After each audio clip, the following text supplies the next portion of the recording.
bote bandeko na ngai lelo eza makolo mosusu nakanisi nyonso tozali balamu pe Nzambe apesi biso bomoi.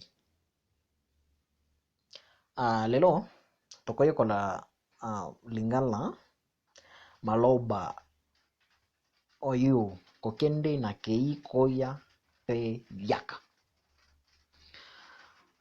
Lingala lesson of today, we are going to learn about confusing words, these 4 confusing words: kokende, nakei, koya, and yaka. Today we are going to give a clear definition of each and clarify each.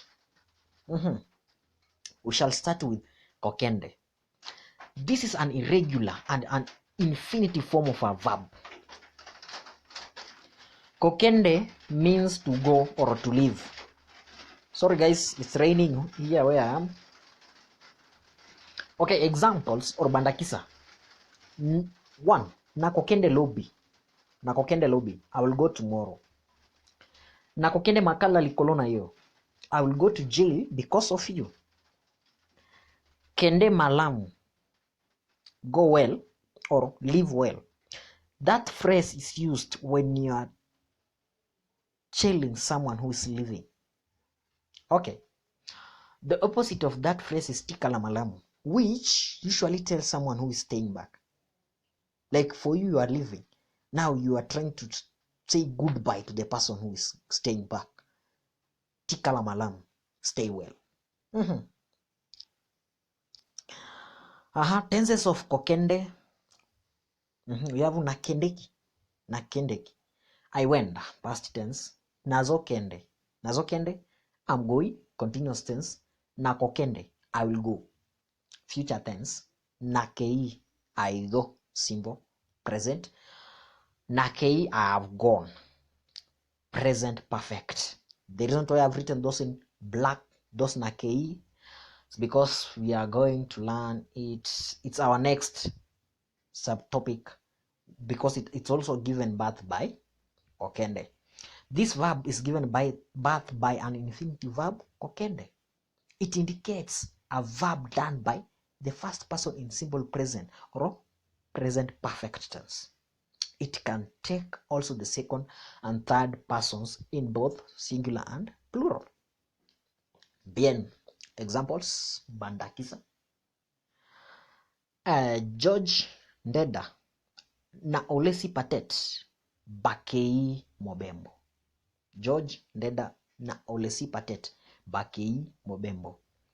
George Ndeda and Olesi Patet have gone on a vacation. 2. Nakei na wenze koluka bilamba kitoko. Nakei na wenze koluka bilamba kitoko. I have gone to the market to look for beautiful clothes. Nampoko yo mama akei na zando kosomba nduma. Nampoko yo mama akei na zando kosomba ndunda.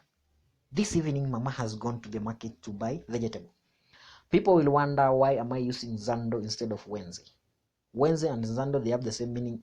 It's the only difference is that zando is a small market while wenze is a big market. Now you get it. We are going to another subtopic, which is koya.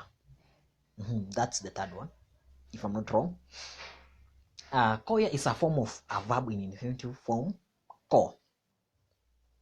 Koya means to come, to advance, or to arrive.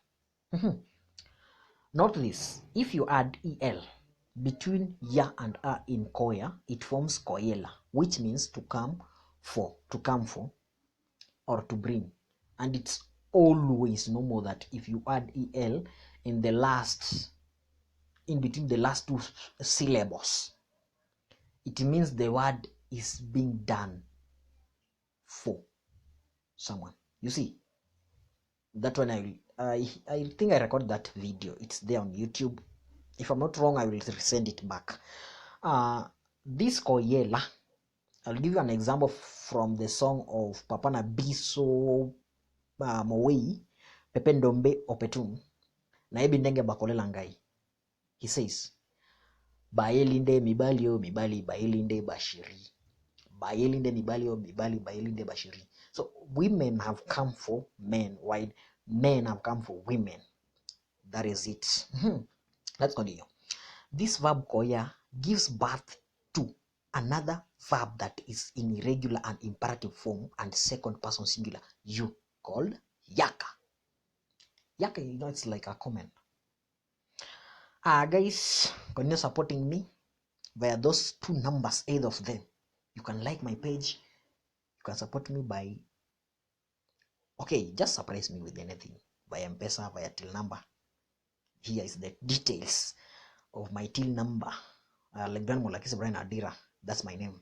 Can WhatsApp me, support via M-Pesa through that till number is that one. Yeah, as we continue on tenses of koya. Nayaki, I came, that's past tense. Nazoya, I'm coming, continuous. Yaka, come, you're commanding, imperative or simple present. Nakoya, I will come, future tense. Examples, bandakisa, yaka tosibana, nazanabo tine.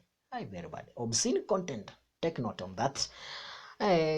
Translating it a bit challenging. Come with blah blah blah, I have a blah blah blah.